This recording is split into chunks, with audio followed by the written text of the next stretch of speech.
नमस्कार दोस्तों, वेदांत गुरु चैनल में आप सभी का स्वागत है। आज हम लोग बहुत ही महत्वपूर्ण टॉपिक को डिस्कस करने वाले हैं। आज 15 मई के दिन दुनिया सेलिब्रेट कर रही है endangered species day. Endangered species day क्या है उसके बारे में डिटेल से हम लोग जानेंगे और उसको क्यों सेलिब्रेट किया जाता है इसके बारे में भी चर्चा करेंगे। वीडियो के अंत में हम लोग इस सब्जेक्ट से रिलेटेड एक क्वेश्चन पूछेंगे और जिसका आंसर आप लोग प्लीज़ हमको कमेंट बॉक्स में दें। ओके, चलिए शुरू करते हैं। इंडेंजर्ड स्पीशीज़ को पहले समझ लेते हैं कि इंडेंजर्ड स्पीशीज़ क्या होती हैं। वो स्पीशीज़ यानी कि वो प्रजातियां जो विलुप्त होने की कगार पे हैं, जिनकी आबादी बहुत तेज़ी से गिर रही हो या फिर जिनका नेचुरल हैबिटेट यानी जिनका प्राकृतिक आवास ख़त्म हो रहा हो। तो कोई भी कारण हो या फिर उनकी आबादी घट रही हो या फिर उनका प्राकृतिक आवास ख़त्म हो रहा हो, तो किसी भी रीज़न से अगर उनका एक्सटिंक्शन की कगार पे वो आ रहे हैं यानी विलुप्त होने की कगार पे आ रहे हैं, तो उन जीवों को या फिर उन पौधों को हम लोग इंडेंजर्ड स्पीशीज़ के नाम पे से जानते हैं। यानी वो प्रजातियां जो विलुप्त होने वाली हैं, तो उनको क्या बोलेंगे? Endangered species. ठीक है, तो आगे चलते हैं कि इंडेंजर्ड स्पीशीज़ की हमने डेफिनेशन बता दी, लेकिन उसकी कैटेगरी कैसे करेंगे? अब हम लोग कैसे जान पाएंगे कि ये इंडेंजर्ड स्पीशीज़ है या नहीं है? क्योंकि विलुप्त हो रही है नहीं हो रही, उसका कुछ पैरामीटर बनना चाहिए। तो वैसे तो कई देशों के अलग अलग अपने पैरामीटर्स हैं और कई ऑर्गेनाइजेशंस ने अपने पैरामीटर्स मान रखे हैं, लेकिन जो विश्व में सबसे विश्वसनीय स्रोत माना जाता है या फिर पैरामीटर को जो फॉलो किया जाता है, वो है international union for conservation of nature यानी IUCN का। तो IUCN के हिसाब से कुछ पैरामीटर्स हैं जिनके फुलफिल होने पे हम लोग उसे इंडेंजर्ड स्पीशीज़ की कैटेगरी में रख देते हैं। तो पहला पैरामीटर क्या होता है कि 50 से 70% की आबादी अगर 10 साल के अंदर किसी स्पीशीज़ की ख़त्म हो रही है, तो उसको हम लोग क्या मानेंगे कि वो इंडेंजर्ड स्पीशीज़ है। ठीक है, किसी की प्रजाति अगर 50 से 70% तक ख़त्म हो रही है, तो वो इंडेंजर्ड की कैटेगरी में आ जाएगा। अगर किसी जीव का टोटल ज्योग्राफिकल लोकेशन या एरिया 5,000 स्क्वायर किलोमीटर से कम हो जाए, या फिर जो उसकी लोकल पॉपुलेशन है यानी कहीं क्षेत्रीय आबादी जहाँ पे है तो 500 स्क्वायर किलोमीटर से कम होने लगती है, तो उसको भी हम लोग इंडेंजर्ड में ले लेंगे। ठीक है, population size less than 2,500 adults, अगर जो बच्चे हैं किसी भी स्पीशीज़ के, अगर बच्चे हैं या फिर अल्पवयस्क हैं, तो अगर ऐसी उनकी टोटल आबादी अक्रॉस द ग्लोब सिर्फ 2500 हो जाए यानी 2,500 ही बचती हैं, तो भी उनको हम इंडेंजर्ड की कैटेगरी में रख लेंगे। या फिर सिर्फ एडल्ट की जो टोटल पॉपुलेशन है वो 250 बचे, यानी जो एडल्ट है जो वयस्क हैं उनको उनकी आबादी केवल अगर 250 बचती है, तो भी हम उनको इंडेंजर्ड की कैटेगरी में रख लेते हैं। या फिर हमारा प्रेडिक्शन हो या फिर उनका प्रेडिक्शन हो कि वो 20 साल में विलुप्त हो जाएंगे, तो भी उनको हम लोग इंडेंजर्ड की श्रेणी में रख लेते हैं। तो हम लोगों ने देख लिया कि इंडेंजर्ड स्पीशीज़ क्या होती हैं और उनकी कैटेगरी क्या होती है, यानी उनकी जो इंडेंजर्ड स्पीशीज़ की जो कैटेगरी है जिसमें उनको डिवाइड किया जा सकता है कि ये है या नहीं है इंडेंजर्ड, तो वो भी हम लोगों ने डिस्कस कर लिए। आगे देखते हैं कि जो कौन से ऐसे फैक्टर्स हैं जिनकी वजह से ये स्पीशीज़ का एक्सटेंशन हो रहा है या फिर ये इंडेंजर्ड स्पीशीज़ होती जा रही हैं। तो कुछ रीजंस हैं, तो उनको हम लोग डिस्कस करेंगे। जैसे सबसे बड़ा और इम्पोर्टेंट रीजन हो जाता है ह्यूमन इंटरवेंशन। अब इंसान क्या कर रहा है कि वो अपने एरिया का विस्तार कर रहा है, जंगलों को काट रहा है, शहरों का निर्माण कर रहा है, धीरे धीरे जो जंगल है उनको छोटा करता जा रहा है, या फिर उनकी कॉमर्शियल फार्मिंग के लिए पेड़ों को काट रहा है। तो जो नेचुरल हैबिटेट मिलता था जंगलों में या फिर जीवों को, तो वो खत्म हो रहा है, जिसकी वजह से क्या हो रहा है कि बहुत सारे जीव या बहुत सारे जो प्लांट्स हैं वो खत्म हो रहे हैं। ठीक है, तो human intervention. Loss of habitat दो रीजन से हो सकता है। One can be man made and one can be natural. प्राकृतिक भी हो सकता है और नेचुरल भी हो सकता है, लेकिन अगर जो प्राकृतिक होगा वो क्षणिक होगा, यानी छोटे टाइम के लिए होगा, शॉर्ट टाइम के। जैसे बाढ़ आई और सब कुछ बहा के लेके चली गई, लेकिन कुछ समय के बाद वो हैबिटेट फिर से रीग्रो कर जाएगा। लेकिन अगर हम लोग मैन मेड की बात करें तो उनका जो लॉस होता है उसको रीग्रो करने में या रीजेनरेट करने में बहुत बड़ा ज़्यादा टाइम गैप चाहिए होता है। तो लॉस ऑफ हैबिटेट भी एक बहुत बड़ा रीज़न हो जा रहा है।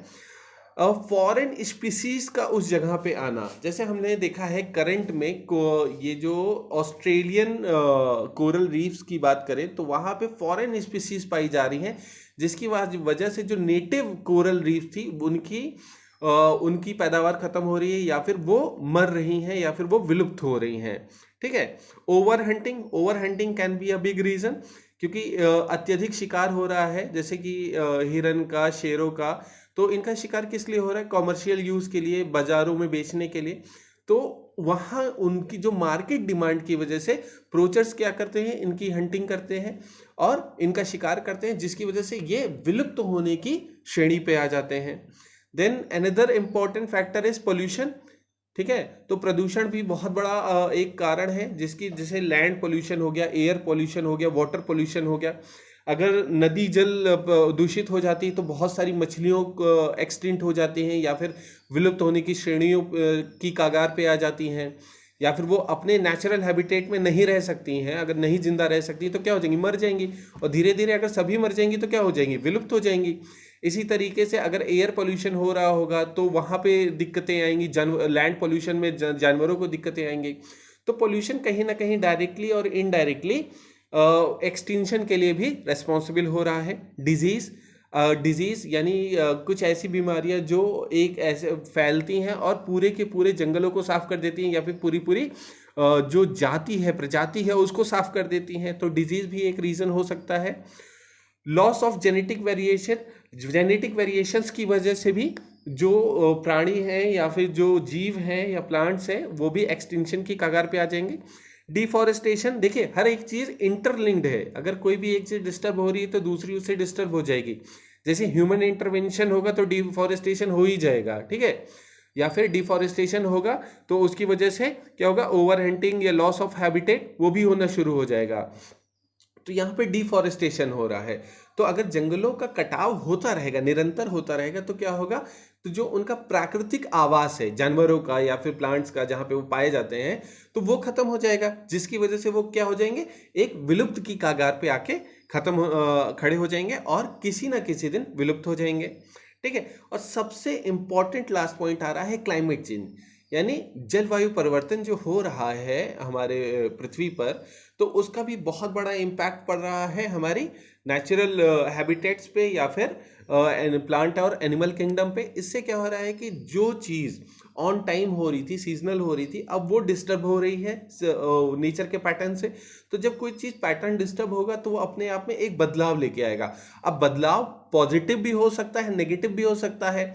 अगर पॉजिटिव हो रहा है तो ये अडॉप्ट कर जाएंगे, और अगर नेगेटिव हो रहा है तो क्या हो जाएगा? विलुप्त कर जाएंगे। ठीक है।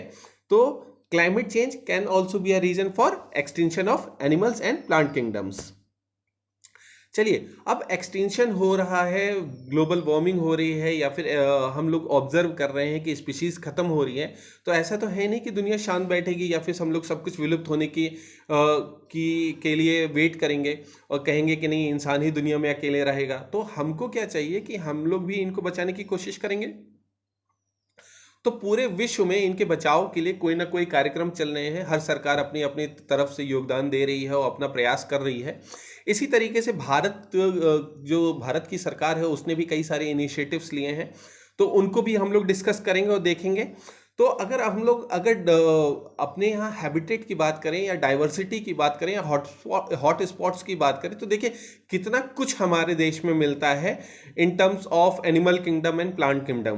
तो 17 मेगा डाइवर्सिटीज जो विश्व में मिलती है उसमें भारत भी एक है, और यहाँ पे भी एक मेगा डाइवर्सिटी मिलती है। टोटल 7.6 मैमल मिलते हैं विश्व के, 12.6 बर्ड मिलती हैं, और 6.2 रेप्टाइल्स, और 6.6% जो है वो फ्लावरिंग प्लांट स्पीसीज मिलते हैं। यानी पूरे विश्व में जितने भी मिलते हैं, तो मैमल्स कितने मिलते हैं हमारे यहाँ?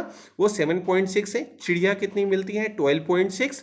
रेप्टाइल्स, रेंगने वाले जानवर कितने हैं? 6.2, और 6% जो है वो फ्लावरिंग प्लांट्स हैं। ठीक है।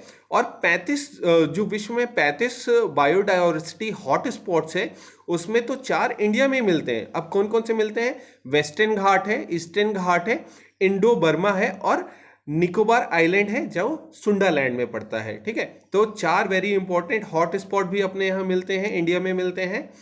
इसके साथ में ही हमारी कंट्री ने 120 से ज्यादा national park, 515 wild life sanctuary, 26 wetland और 18 बायो रिजर्व्स के को चिन्हित किए हैं, जिससे कि ये जो नेचुरल हैबिटेट है इन जानवरों का या फिर इन प्लांट्स का, वो फ्लरिश कर सके, वो बढ़ सके, या फिर ये जो जानवर हैं ये वहाँ पे सरवाइव कर सके, अपनी जनसंख्या को बढ़ा सके।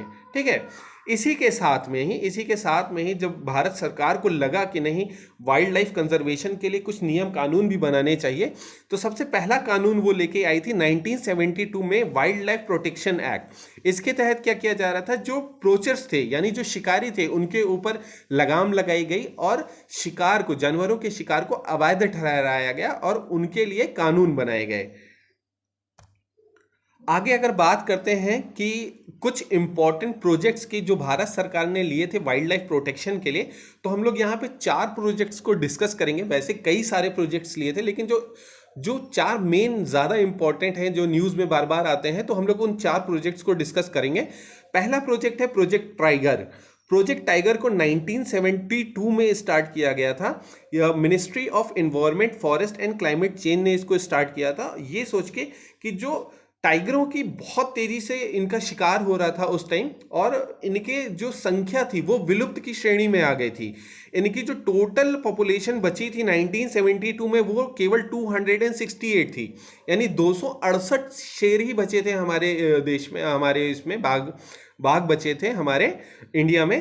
तो 1972 में सिचुएशन बहुत ही क्रिटिकल हो गई थी जब ये प्रोजेक्ट टाइगर शुरू किया गया था, और इसके तहत ही हम लोगों ने कई सारे नेशनल पार्क बनाए थे जो केवल इनके टाइगर्स के लिए सेफ कर दिए गए थे कि वहाँ पे उनकी जनसंख्या बढ़ सके, और बहुत ही ट्रेमेंडस ग्रोथ हुआ। अगर हम लोग देखें कि क्या इसका फ़ायदा हुआ, बिल्कुल फ़ायदा हुआ।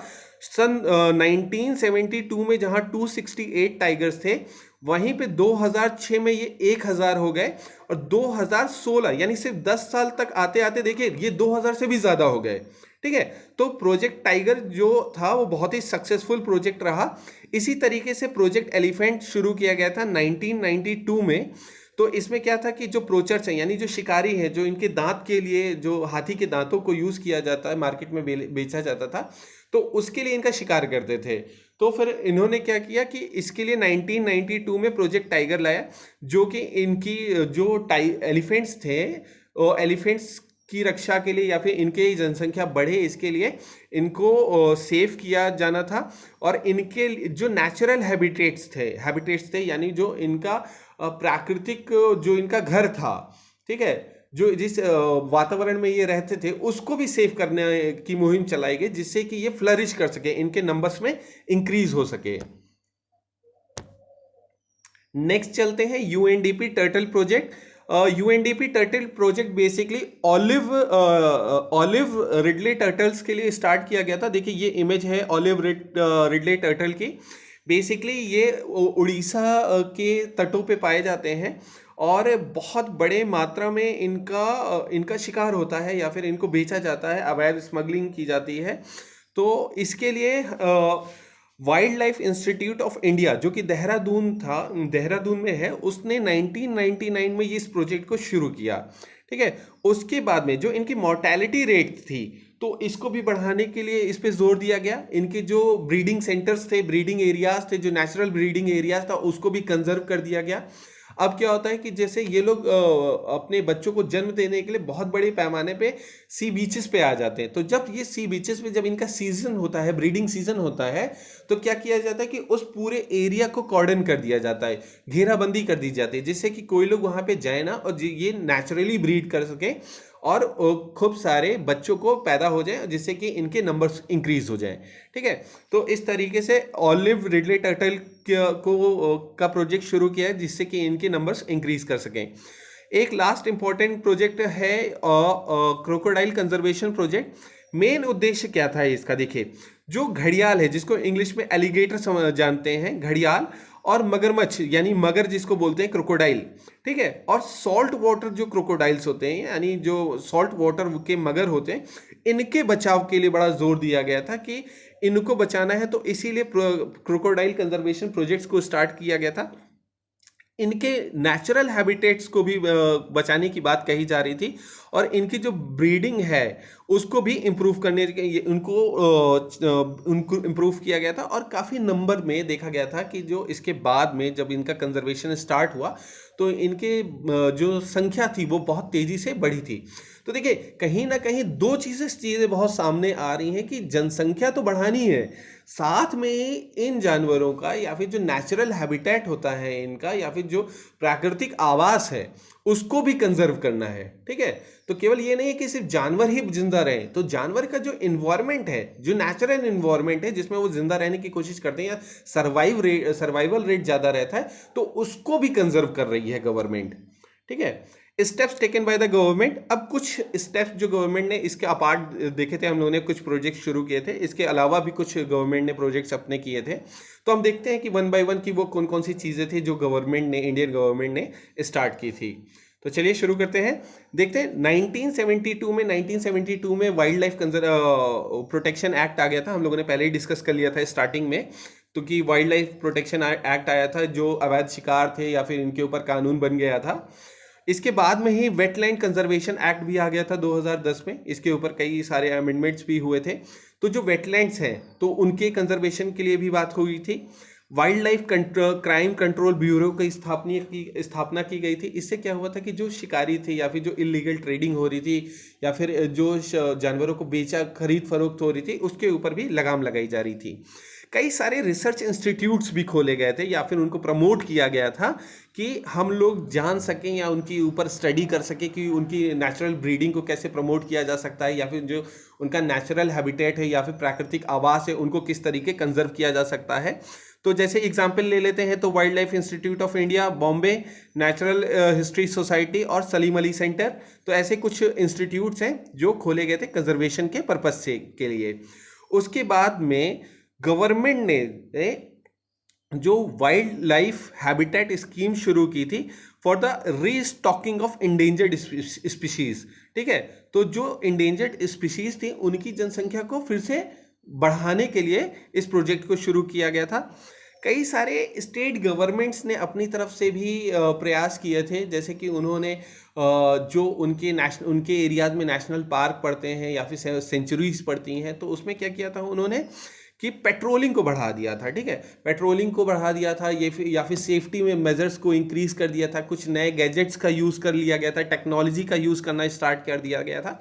तो ऐसा नहीं कि केवल भारत केंद्र ने ही केवल भारत के ये सारे प्रोजेक्ट्स को इंट्रोड्यूस किया था, सरकार यानी राज्य सरकार भी बढ़ चढ़कर हिस्सा ले रही थी इन स्पीशीज को बचाने के लिए। ठीक है, गवर्नमेंट ऑफ इंडिया ने कई सारी एंटी पोचिंग एक्टिविटीज़ को भी लगाम लगाने के लिए पेट्रोलिंग स्ट्रेटजी बनाई थी। यानी जिस मौसम में ज़्यादा शिकार हो रहा था तो उस टाइम पेट्रोलिंग बढ़ा दी जाती थी। ठीक है, जब ब्रीडिंग टाइम होता था तब उनकी सुरक्षा के ऊपर ज़्यादा ध्यान दिया जाता था। और कई सारी स्टेट गवर्नमेंट ने एंटी पोचिंग स्क्वाड्स भी बना रखे थे, मुखबिर भी बना रखे थे, जंगल मित्र टाइप से। ठीक है, तो जिनका काम क्या होता था कि वो लोग खबरें दे देते थे कि यहाँ पे शिकार होने वाला है या फिर प्लान हो रही है या फिर कोई जानवर को ये लोग मारने के लिए जंगल में घुसे हैं। तो इस तरीके की कुछ टीमें लोकल लेवल पे भी बनाई गई थी, फॉर्मुलेट हुई थी कि जितना से ज़्यादा, एक ही मोटो था दिमाग में कि जितना ज़्यादा से ज़्यादा हम लोग जो वाइल्ड लाइफ है यानी जो हमारे जंगल के जानवर हैं या फिर जो जो ऐसे विलुप्त होने की श्रेणी की कगार पे हैं उनकी हमको रक्षा करनी है। ठीक है, उसके बाद में टेक्नोलॉजी का, जैसे मैंने बात कही कि टेक्नोलॉजी का यूज़ किया जाने लगा। थर्मल कैमरास की बात हो रही थी कि उनके मूवमेंट को ट्रैक करने के लिए थर्मल कैमरास की बात हो रही थी, हिडन कैमरास की बात हो रही थी, और लेटेस्ट में ड्रोन की बात हो रही थी।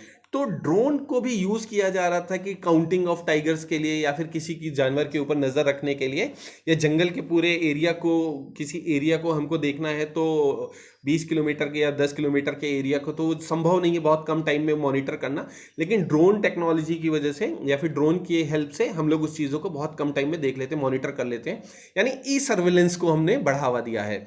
तो अभी हमारा सवाल इस पीपीटी के लिए ये है कि वो कौन सा नेशनल पार्क है जहां पे पहली बार ड्रोन से सर्विलेंस स्टार्ट की गई थी। ठीक है, आपको उस नेशनल पार्क के बारे में का नाम बताना है जहां पे ड्रोन से ई सर्वेलेंस शुरू किया गया था। इसी के साथ ही हम लोग अपनी स्लाइड के एंड में आ जाते हैं। तो हम लोगों ने देखा कि इंडेंजर्ड स्पीशीज़ क्या होती हैं, क्यों उसके कैटेगरीज क्या हो जाती हैं, और गवर्नमेंट ऑफ इंडिया के कौन कौन से प्रोजेक्ट्स हैं जो इनको बचाव के लिए काम कर रही हैं। तो आज के लिए बस इतना ही। अगर आपको हमारी वीडियो पसंद आई हो तो प्लीज़ इसको लाइक करें, शेयर करें और सब्सक्राइब करें। Thank you.